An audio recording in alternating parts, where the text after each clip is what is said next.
6, 5, 4, 3, 2, 1, 0.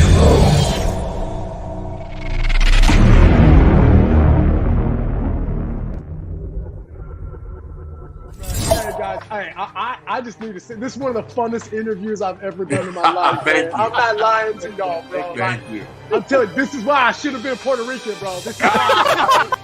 ¿Y yo qué está pasando? Y él dice, es que torneo dio positivo. Y yo, ¿qué? Positivo. ¿Te gusta? Bueno, la analítica o la información te gusta.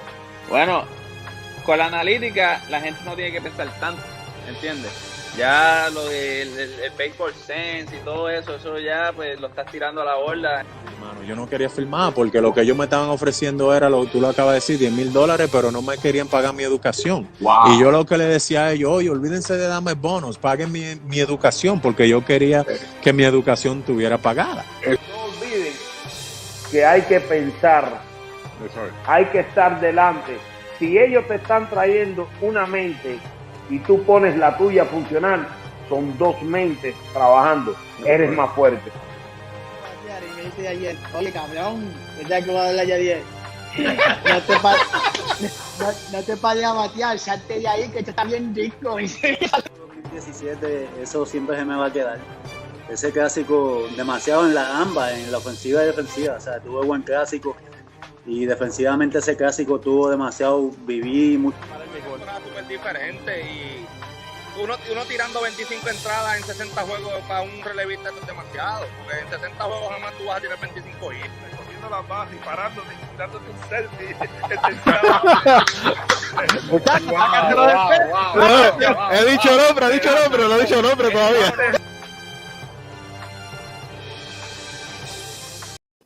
Saludos mi gente y bienvenido a otro programa más de Me Gustan los Deportes junto a Baerga y sus amigos. Este es su amigo de siempre, Arnold Palillito Santiago, dándole la bienvenida y como siempre, comparta este programa de hoy, dele share por todos los lares, déle saber a todo el mundo que ya empezó el programa de Me Gustan los Deportes junto a Baerga y sus amigos con otra entrevista, mire, de Grandes Ligas para ustedes, así que esperemos que, ¿verdad?, sea del agrado de ustedes y ya le vamos a dar la bienvenida a mi partner del estudio, el ex Grandes Ligas, Carlos Baerga. Saludos, Carlos. Saludos, Palillito, saludos a toda la gente que está conectada con nosotros. Qué bendición poder toda la noche poderte llevar algo diferente de lo que es el béisbol de Grandes Ligas y todo lo que está pasando. Y hoy una entrevista súper especial de uno de los grandes relevistas en nuestros tiempos.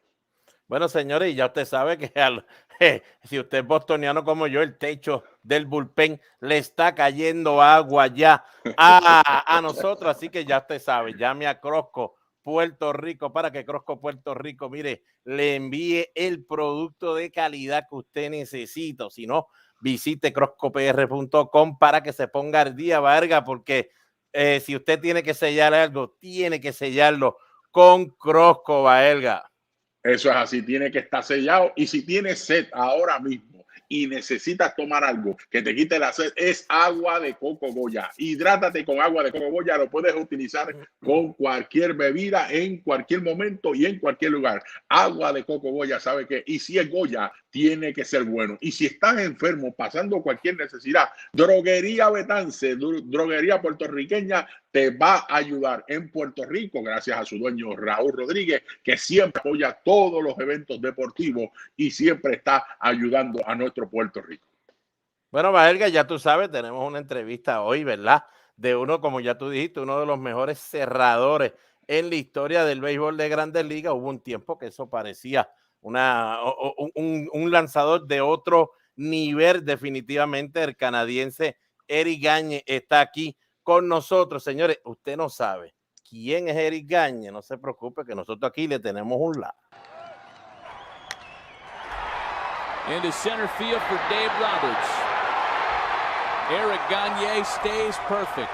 Think about Gagne's streak the way we talked about Joe DiMaggio's 56-game hitting streak. Quinlan strikes out. Gagne gets Kennedy on a low fastball about 96 miles. Got him.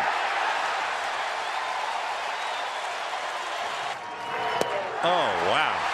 Huh. A 97-mile-an-hour echo.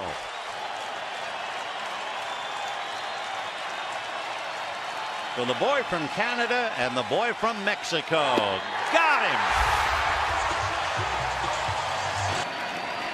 Wrapping up game number 1. And Hop strikes out for the 4th time tonight. Aquí está con nosotros, señores. Here we go. We got our friend here. Bienvenido a Me Gustan Los Deportes junto a Baerga y sus amigos. Welcome, Eric Gagne. I can't say it in French, man. I try, but I can't. That's pretty good. You're doing good. Really good. Eric, how you doing? This is Carlos Baerga. You know your buddy. I face you. I faced you too many times. It was really, it's been an honor, you know, to interview today. I really have a tough time hearing you. You got my numbers. I know what I have to say to everybody because you was that good. You was really, really good. 3-time All-Star, National League Cy Young Award, World Series champion. You can name it. This guy did everything. Where Eric Gagne born? Well, right now I'm in Montreal, Canada, at my son's baseball game, and it's raining, so I'm kind of stuck in my new office, which is my little car. So it's kind of cool to be with you guys, but it's a great honor to be here. And I have faced you a lot. You're an amazing hitter, and you know it's I love lefties. So when I face you as a lefty, I love that changeup. So I mean, Eric, you were. I mean, like we told everybody before we started the show. You were born in Canada, and I went to school in Iowa. I went to college in Iowa, of course. So I met a lot of people from Canada, but most of the guys that we got in the baseball team in college, of course, all they talk about is hockey.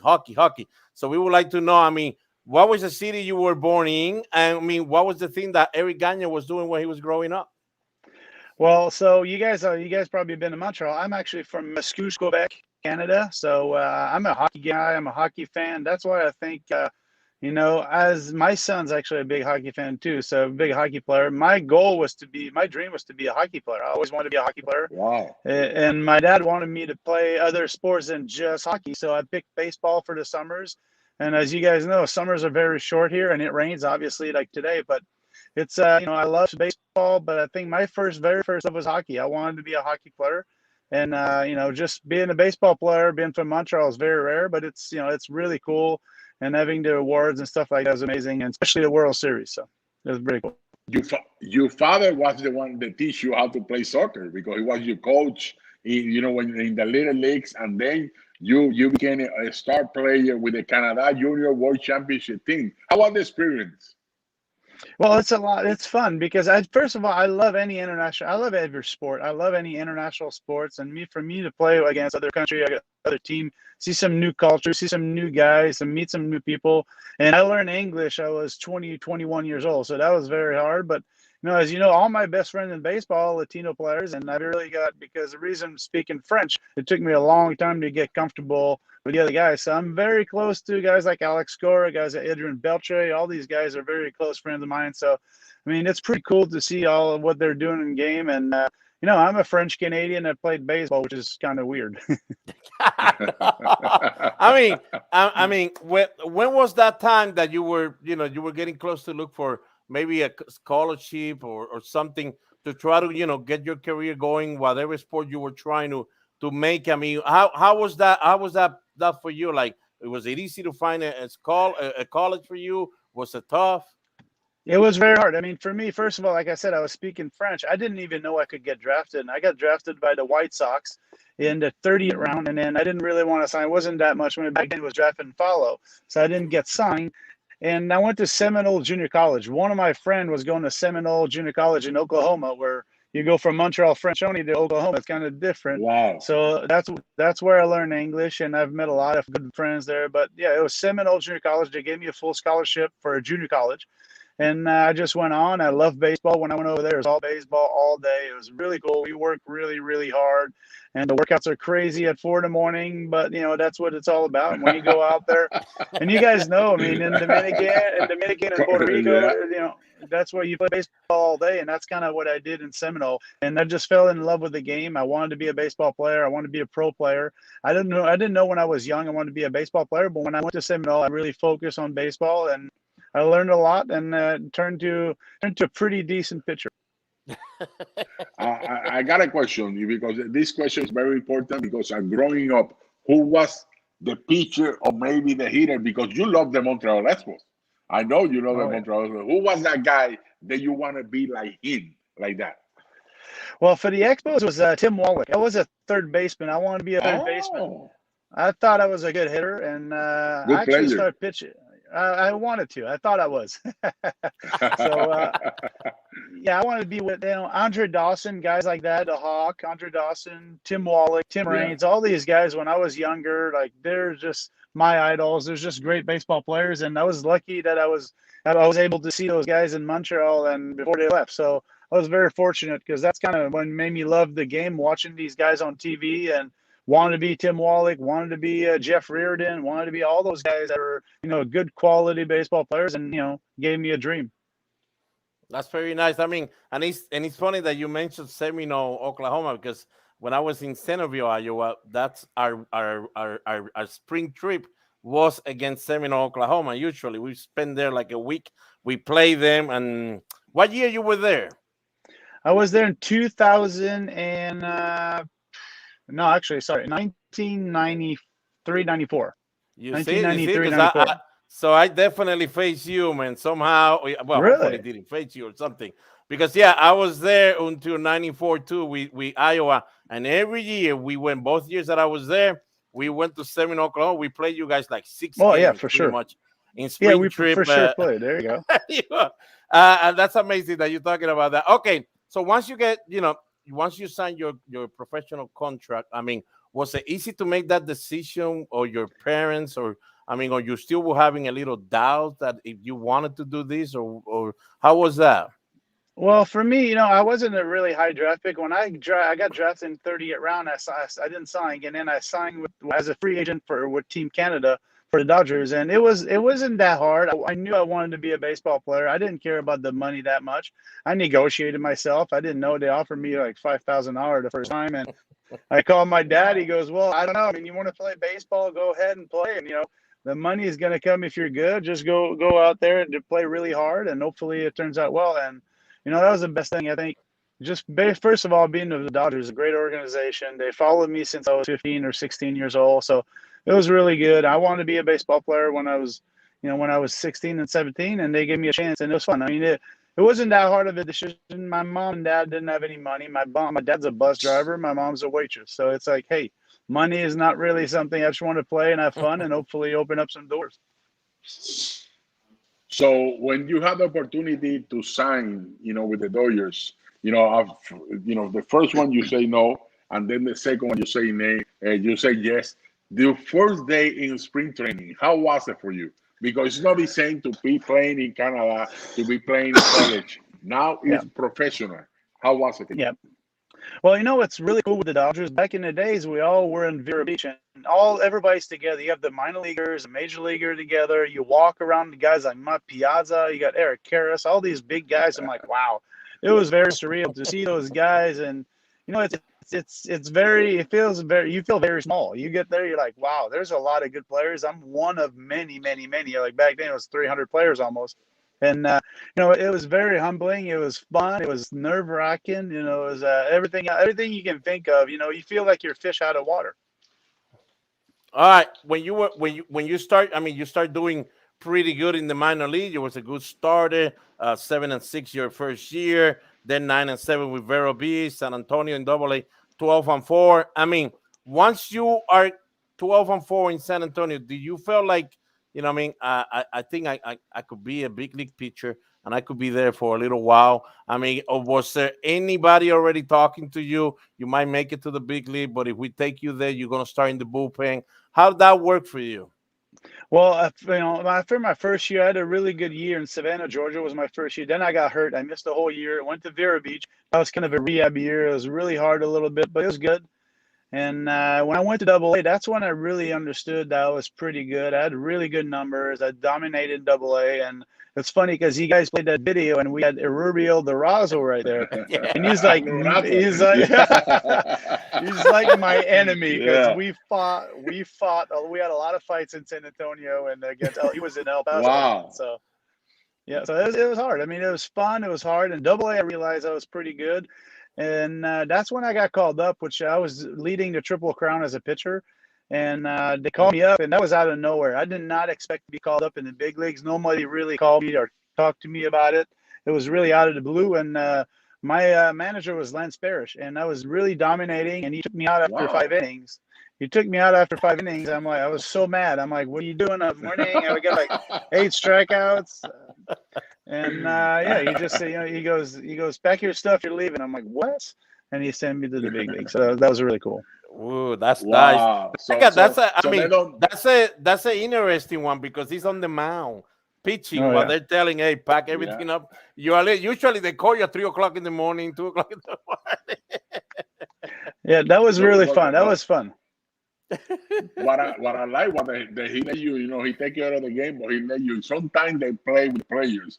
I say, hey, you're doing something wrong. You get kind of scared when you go to the office. You know that when you go to the office, or they might release you, or there's something wrong that you're doing, and you get kind of scared. So when they tell you you're going up to the big leagues, you go to the Dodgers. You go into an organization that is like Yankees, Dodgers, Boston. The history of the game is unbelievable. So when you got there to Los Angeles, who was the person that helped you out, at the beginning when you started? And it was Raul Mondesi. Raul Mondesi took me. Remember back then they used to buy buying suits and everything else. And Raul was so nice to me. And he took me. I was in Chicago, of course. My first place I went to was Chicago. I went there a couple of days, and he took me out to lunch. He took me out to shop a little bit. And he loved to shop, so he took me some good places. I had no nice shirt or nothing. So he took care of me really well. And then a guy like, Mondesi was the first guy that really took care of me there. And then Eric Harris helped me a lot. There's a lot of good guys. I mean, I was lucky because when you come into Dodgers clubhouse, when they've got $1 million guys, and you're like, wow, this is amazing. And the fun thing when I was in Chicago, you guys know how small that clubhouse is. The Chicago Cubs is very, very small. Yeah. So I was in the corner. I wasn't even in the clubhouse. There was just too many people. So it was kind of fun. And the guys were really cool. They really, they got me with open arm. They helped me become a professional baseball player, and they really made me become a good big leaguer. Respect the game. Really understand, where you're at in the game. Respect those guys, and I think they did a good job. That's pretty nice. Talking about Wrigley Field, you make it to the big league, you go to Wrigley Field, and you're going like, I don't know, man, in San Antonio was a better clubhouse than this, man. So I don't know what the heck. If this is going to be like this every ballpark or what's going on. But I mean, and the food. The food is amazing. The food is amazing. That's when you know you're not in San Antonio anymore. It's something else now. Yeah. But I mean, for the people that are out there, the fans and all that, I mean, when you go 12-4 with an ERA of 2.60 something that you had in San Antonio, that's not an easy ballpark to pitch. That's not an easy league to pitch. So I mean, maybe that's why they cut you out of nowhere. You're going to the big league because I mean, when you dominate like that, definitely you would like to try to see that guy in the big league. So that's why probably he got called up right away from San Antonio just because what he was doing in that ballpark around there. All right, once you make it to the big leagues, once you go to the mound for the first time, how did Eric Gagne felt? Well, so let me go back to I was in Chicago when I got called up to throw one bullpen, and then we flew to Florida. So I had a little bit of time. I called my family. Like I said, they're a bus driver and a waitress. So they drove from Montreal to Florida within 2 days. And my brother, my mom, my dad, and I was so nervous. And the good thing is my brother my brother and my mom were a little bit late, but I got lucky because of rain delay. Every time in Florida at 5 o'clock, there's rain. So we have an hour and a half rain delay. And my mom made it right on time. And when I warmed up, I did not throw one strike at all. I did not throw the ball over the plate. That was absolutely terrible. I was scared. I couldn't feel my fingers. And then I got in the game, and it was amazing. It was amazing because I had one hitter. I threw I think 6 innings, one hitter, 8 strikeouts. And it was fun because Mark Kotze got a little dribbler in the middle of the infield, like a 7-hopper base hit. And it was a great time because everything worked out. When I got on the mound, it just clicked, and I felt I was lucky because I couldn't throw. I was scared. I couldn't throw a strike in the bullpen. But you cannot throw a strike in the bullpen, but you pitched unbelievable. Your first game, that was in September 7th. You started against Florida Marlins, 6 innings, shortouts, strikeout on 8, in your first big league start. Not too many people can do that. And you finish that year. You finish 1-1, 2.10 ERA in the big leagues. You know that. Did you thought that you can do that at the beginning of your career? No, I did not know. I mean, you never know. You think you can do it. You know, you have doubts and understand, but I never thought I was a good baseball player until I got there. Then I was, hey, I can do that. But I think you forgot something on my first game. I got my first base hit. First at bat, first base hit. And the pitcher for the Marlins was my roommate on Team Canada was Ryan Dempster. So that was really cool. That was a great first day. He would never forget that day. He would. Oh my God! And he's one of the guys. He's one of the guys that taught me English. Did you guys face each other that first game? You guys face each other? Wow. Yep. That was amazing. And I got a base hit. I got a base hit up the middle. And that had to be, there had to be some story there, Eric, because I mean, Canadian based Canadian doesn't happen too much. I mean, so there had to be some story behind that for the record book. So that's pretty nice to hear. I mean, but all of a sudden you got that taste in the big leagues. I don't know if you went to play winter ball or the fall anywhere. I mean, I don't know if you did anything after that. But then the next year you come up and things are not going the right way for you. I mean, how you dealt with that second year in the big leagues? You know, I think the first year you think you're good. You're going out there, you're a new guy, and they don't know your stuff. They don't know how to face you. And the second year was a little tougher. You have expectations. You think you're going to dominate, and you know you're trying to do things. You're trying to impress everybody. I was really shocked when I got called up, so I wasn't expecting anything. The next year, I thought I was going to be a number 5 starter or number 4 starter, and it was a little bit hard. I wasn't ready. I needed a AAA experience. So it was up and down all year. It was really hard, but it was, you know, that's when you learn. You learn when you struggle. And I was lucky enough. I had a really good pitching coach, really good guys around me that really supported me. They helped me, all the teammates. And, you know, that's a lot of guys want to be successful right away, but I think sometimes it's good to struggle. You learn a lot more. And I had a really good first couple of years were really hard up and down AAA, but I think you got to pay your dues. And I did that. And when I became a closer, I think that's when I found myself. That's what I want to ask you. Okay, you came in the first 3 years. You were started that. The number was there, but it wasn't, you know, like a big starter in there. And then when they move you to the bullpen, did that happen? Did that happen in spring training, or that happened during the year? So what happened is I was actually struggling, and I went in relief only for 1 or 2 relief, relief start in AAA, and I was throwing the ball really hard, really hard. And then Dave Wallace saw me, and he talked about it, and I wanted to be a closer because I was a closer for Team Canada. I was throwing a lot harder. I knew I could throw every day. My arm's always better, but I didn't like to throw too much. But you don't. With the Dodgers, they really start you as a starter, and they really give you innings. In the minor leagues, they used to say with the Dodgers, you need 500 innings before you become a real baseball player, a real pitcher. Wow. So I think I did that. Listen to that. Yeah, that's right. I think it's true. I mean, it's not too many organizations. That's something that I have a coach. I have a pitching coach in the minor league in Cleveland that's been saying this to a lot of people. How you gonna let this guy pitch 25 innings here, 25 here, 25 innings? How you gonna say that this guy gonna be a good pitcher when he don't pitch? He need to pitch. So wow, that's awesome. And I think it's true. And then not everybody throws 100-mile-an-hour. Not everybody is going to be a number 1 draft pick. So I wasn't a draft pick. I was a draft and follow. So I think the Dodgers do it the right way. They give you a lot of innings, a lot of opportunity to fail. You got to get in different situations. You got to know, like, okay, I'm in on first and second, depending on the count. I've learned a lot in failure. I've learned a lot as a starter, even though it's terrible as a starter. Not terrible, but not as good as I should be in LA, because LA, you got to be really good to have the money to go get guys. So it was really a good learning experience. Like I was saying earlier, you need to fail. You need to understand the situation. You need to know yourself a little bit. And I'm not saying you need 500 innings to be in the big leagues, but I think to learn yourself, you need 500 innings of ups and downs and really learn. So when you got to the 2002 spring training, you already you already knew that you were going to have a shot to be the closer of the team, or that they were thinking about maybe the setup man or maybe a bullpen guy? I mean, but definitely, of course, probably not a starter. Or do since the beginning they tell you, we're going to try to get you to be the closer? Well, no, not at all. Actually, it was going to be. I got really lucky because Jeff Shaw retired that year. Yeah. He had 1 or 2 years left, I think, in his career. He was a closer. He got traded from Cincinnati for Paul Canerico. Big guy, is a big lefty. Mexican lefty is so good. He was a sinker and everything.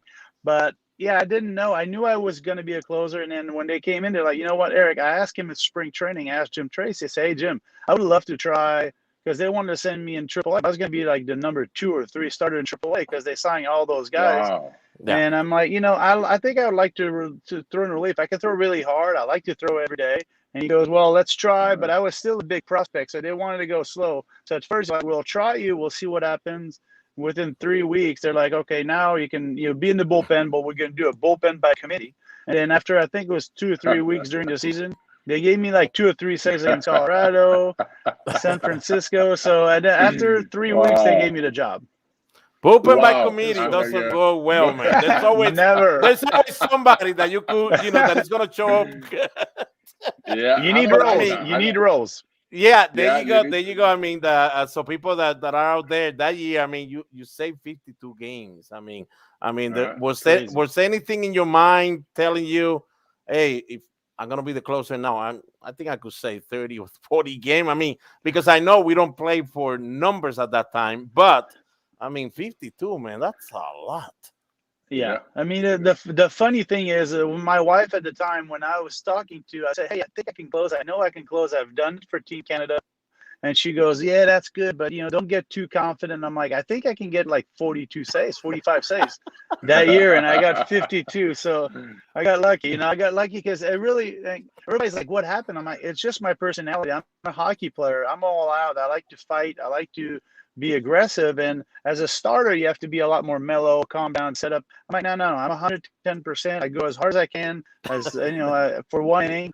And to me, that was just my personality fit better as a closer. And now I understand why you have Baerga. I understand why he have that hat all dirty and sweaty. The glasses. He got everything to do that in the 9th inning. How you made the All-Star game that year? And my first All-Star game was something that I realized that was wow, I am in the big leagues with the best player. What happened to you when you walk into the clubhouse in your first All-Star game? It's fun. It's a lot stressful because I made zero money in the minor leagues, and I didn't. I got up to the big leagues, and I had to get all my whole family, get tickets for the game, get flights to Milwaukee, and all that stuff. And it was a lot of work. And you know how much autographs we signed? It's crazy. You sign like 100,000 autographs in a day, but it was amazing. It was fun because you really, I'm from Montreal. I mean, you don't think you're going to be a baseball player, first of all. You don't think you're going to be a closer for the Dodgers, and then you make the All-Star. So it's pretty amazing. It's fun because now my son, he's actually got my ball. We're playing catch with a ball from my All-Star game with today in Milwaukee All-Star game.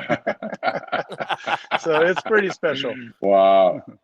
No, that's. I mean, for the fans that are watching, of course, that's your relief appearance. That All-Star game 2002. That it became to be the All-Star game that everybody remember, of course, because ended up in a tie, and then they started with this. It's funny because they started the thing the next year that whoever wins, the game in the All-Star game, that's going to be the league that is going to start, home field advantage in the World Series. And you come, I think it was in 2003, and I think it was Hank Blaylock or somebody, I don't remember the name. Oh yeah, hit a home run. No, you're right.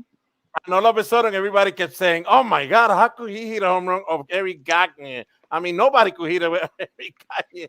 He gets that home run, so it was amazing how everything will start working, and you're gonna be the guy that everybody's gonna always remember that. Oh, he's the Hank Blaylock home run, because I remember everybody.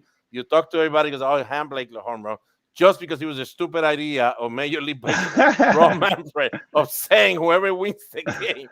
I mean, that was the stupidest thing. I mean, I don't know if you liked it as a player when you heard that, but I mean, that's the stupidest thing I heard.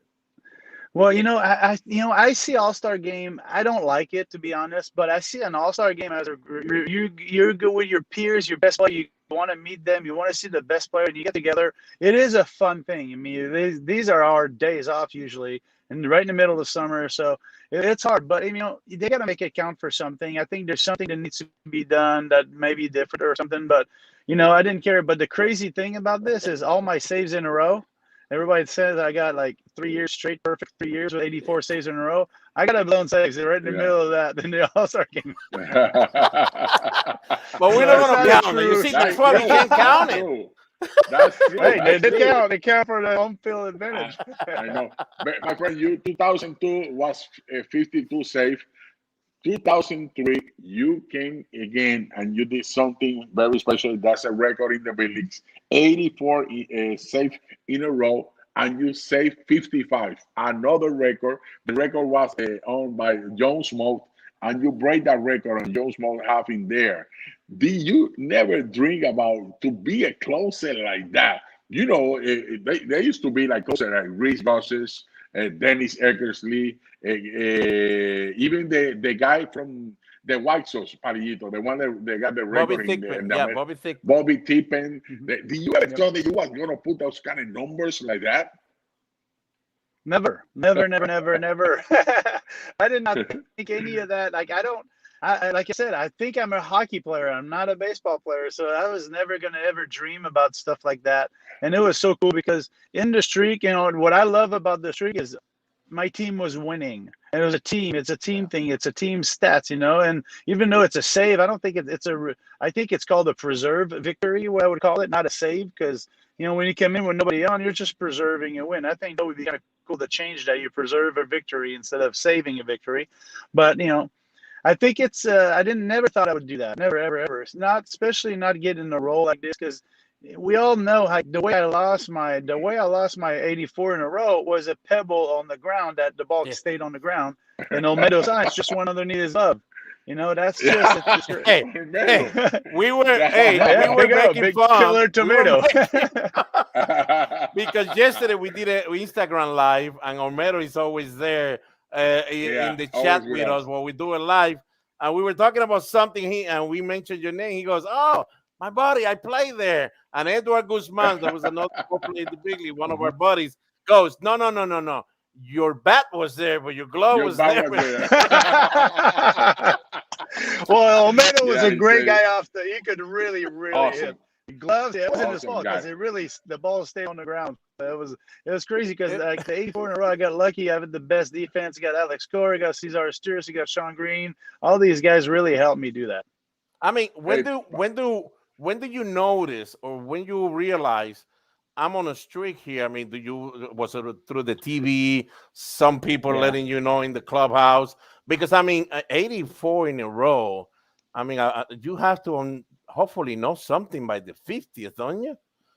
Yeah, well, that's when they started, and on ESPN they started doing those highlight reels. It was actually pretty cool because every night they go like they would do like 1, 2, 3, 4, 5, 6, 7, all the way to like 50. I think the record was Tom Gordon. I think. Yeah, Tom Gordon had the record of 50 something in a row. So it was cool. It was cool because it was a team thing. That's why I liked it. Wow, man, you were nasty, by the way, guys. I mean, it was. Yeah. It doesn't look fun to be able to face you just because you're talking to yourself. There you go, Rubio again. You're talking to yourself. You got the glasses. I mean, you are not a tiny guy up there. So I mean, it doesn't look like somebody could have hit you. And I'm guessing because Alex Cora Baerga always tell us that. Hey, once that guy was walking in, we knew game is over. I mean, that's just how it was. Game is over. Nobody could have hit him. I mean, did you felt that way the whole time that nobody could hit you no matter what? Or really you thought, man, I'm in another world right now? Well, it was snowball. I mean, it didn't start like, oh, I'm unhittable, but you do start believing that. You're like, all right, now I'm good. I'm really, really good. And then you're like, oh, I'm on a roll. And when you realize you're on a roll, it's basically when you know you're making bad pitches and the hitters miss.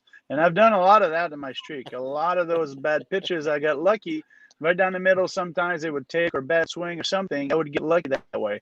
And to me, that was important to like understand my defense. But it was real. I felt like I was unhittable, but I knew that I had a really, really good defense behind me. You know what happened, Palillito? Let me tell you what happened.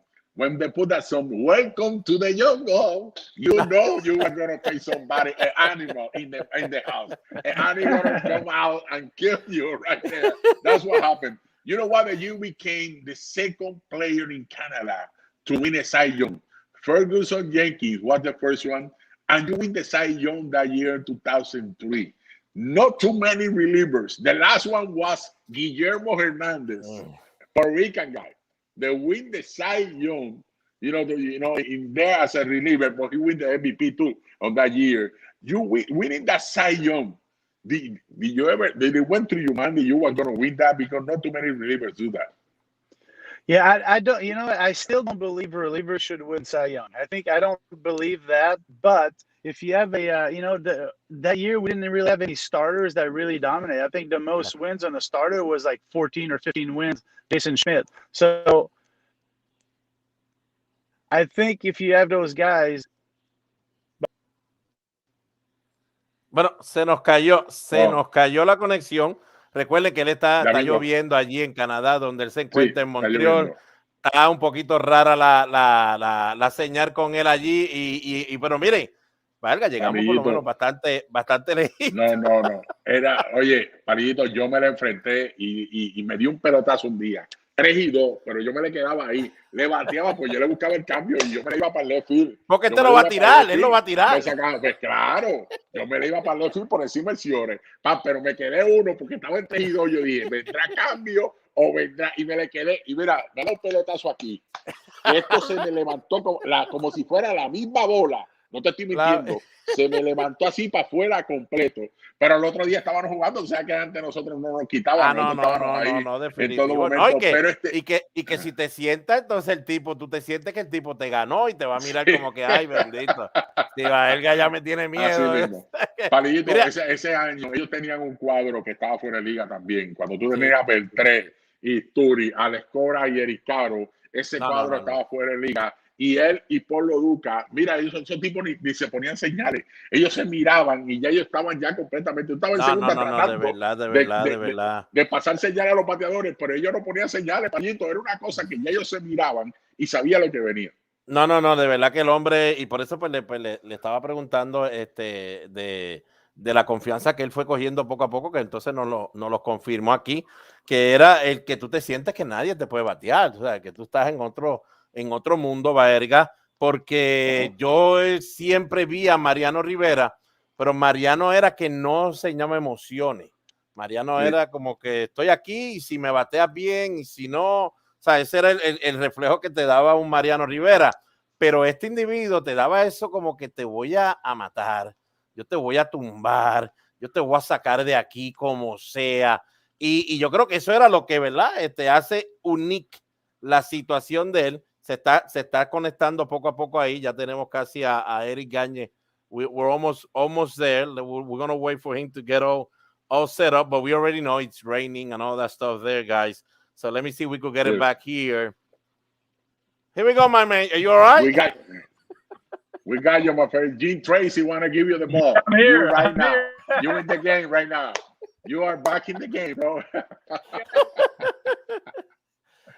We'll see. But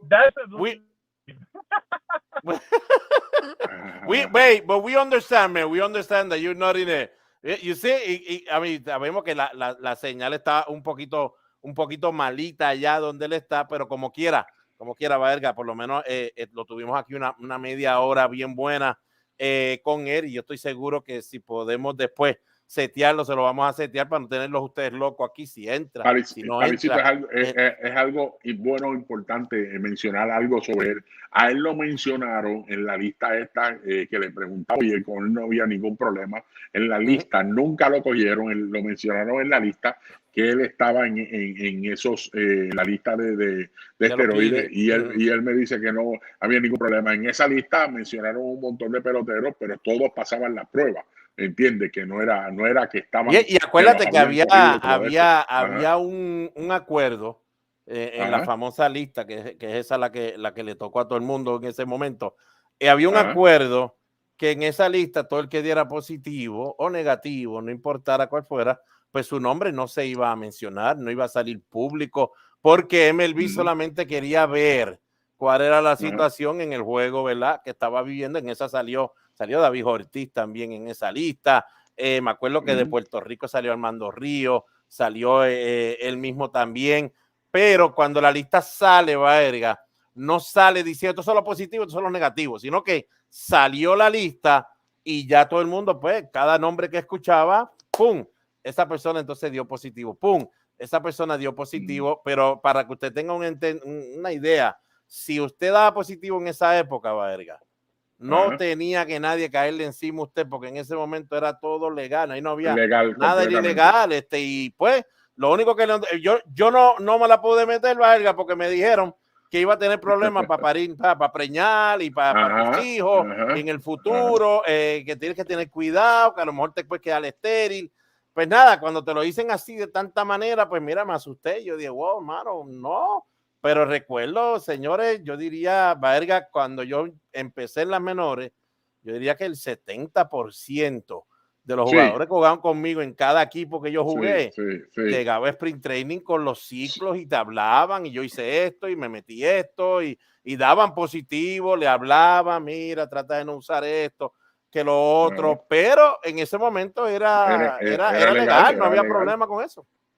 Era legal completamente, y de verdad que fuerte que salgan los nombres de peloteros como si lo hubieran cogido, pero no fue de esa manera, y es algo que muchos de ellos tuvieron que pasar por esto. Pero su carrera espectacular, como le dije anteriormente, 3 juegos de estrella, 2007, que era lo que íbamos a terminar hablando sobre el campeonato con Boston, que él estuvo, que fue parte de ese. No, y todavía relevo. Teníamos Baerga, y vamos a atacarlo un día porque hay que traerlo, que es el battle el que todo el mundo dice con que es el mejor turno al bate.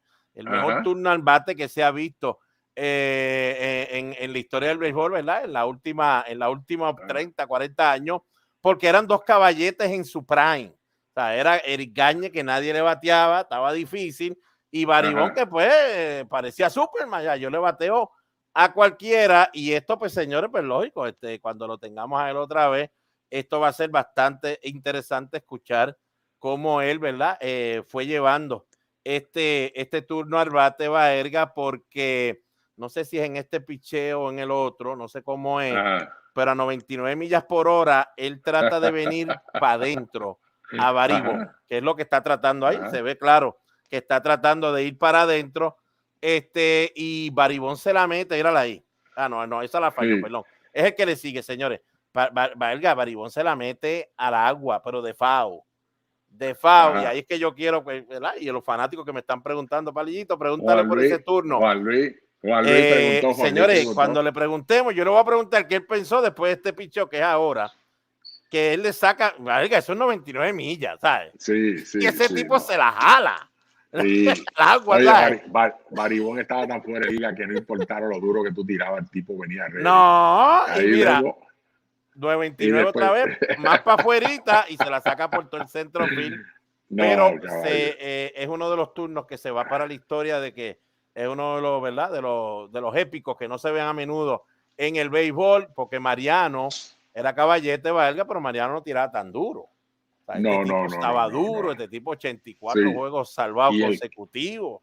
Nasty. Palillito, el cambio era como un split. Él no la agarraba como split. O sea, ahora se le caía como un split fuerte también, y de verdad que era impresionante como este hombre. Esos 3 años lástima que cuando yo fui a colegio no se grababan las cosas, porque todavía la tecnología no era muy buena, porque definitivamente Baerga, o él se enfrentó a mí o yo me enfrenté a él, porque yo era el closer cuando esa época en colegio, pero definitivamente yo jugaba también, señor, designado o primera, y venía a salvar el juego.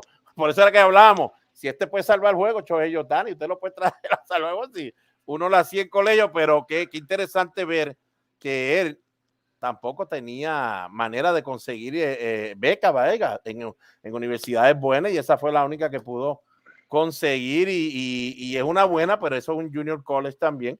Pero mira, terminó siendo un caballete Eric Gagne, ¿vale? No, Palillito, y fue en el round, lo draftearon, no quiso firmar en el 94, en el round 845 overall. Sí, en el 30 round. 845. Esto es para que vea, cuando usted vea historias como esta, de peloteros que pudieron llegar y hacer historia de esa manera, es para no rendirte, es para no quitarte, es para no ponerte a pensar, ¿sabes qué? Si no me dan esto ahora, no, ¿sabes qué? Lo más difícil es firmar, ¿es o no, Palillito? No, muchachos. Lo difícil es firmar. Eso, usted sabe cuántos peloteros están detrás de usted esperando esa firma. Y usted le dice que no, porque no me han dado mi chavo.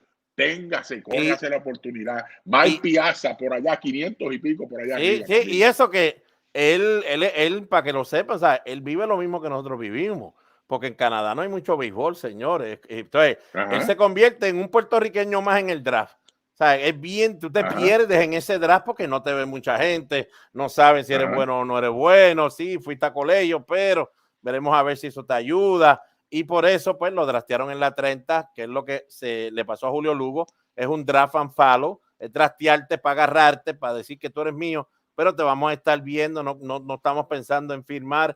Te ofrecen, Baerga, olvídate, a veces te ofrecen hasta $1,000, porque ellos no quieren que tú firmes, ellos lo que quieren es agarrarte y verte todo ese año con la, ¿verdad? Con la idea de que si viene el otro año, y pues veremos a ver qué puede pasar contigo, pero mira, jugó con el equipo de Canadá en ese torneo internacional, y ahí entonces los Dodgers hablaron con él cuando ya se había convertido a agente libre, pues entonces los Dodgers le dieron esa oportunidad. Pero nada, Baerga, por lo menos este ratito que estuvimos aquí fue bien bueno.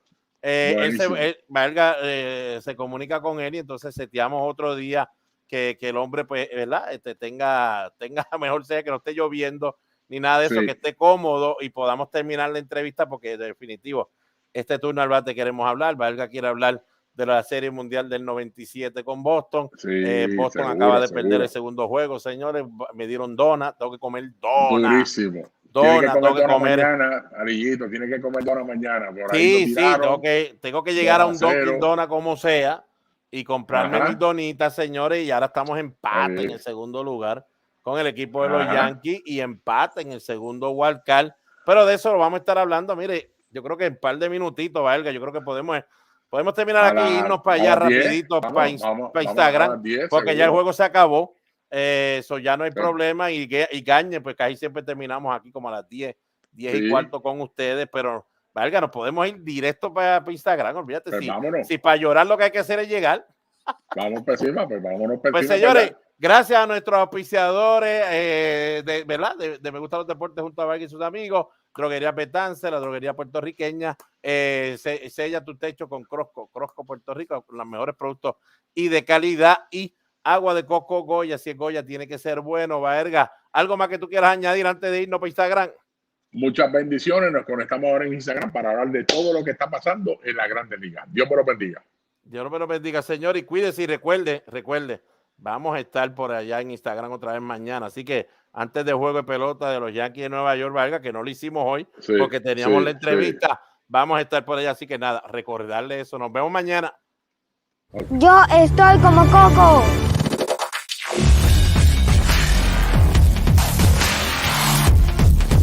¿Y tú estás como Coco? Hidrátate naturalmente con agua de coco Goya. Si es Goya, tiene que ser bueno. Cada mañana, en Droguería Betances, salimos con entusiasmo y dedicación para llevar salud a cada rincón de Puerto Rico. Llevamos más de 50 años entregando medicamentos y productos de calidad a cada familia puertorriqueña a través de más de 700 farmacias de comunidad. Ese es nuestro compromiso. Droguería Betances, llevando salud a todo Puerto Rico.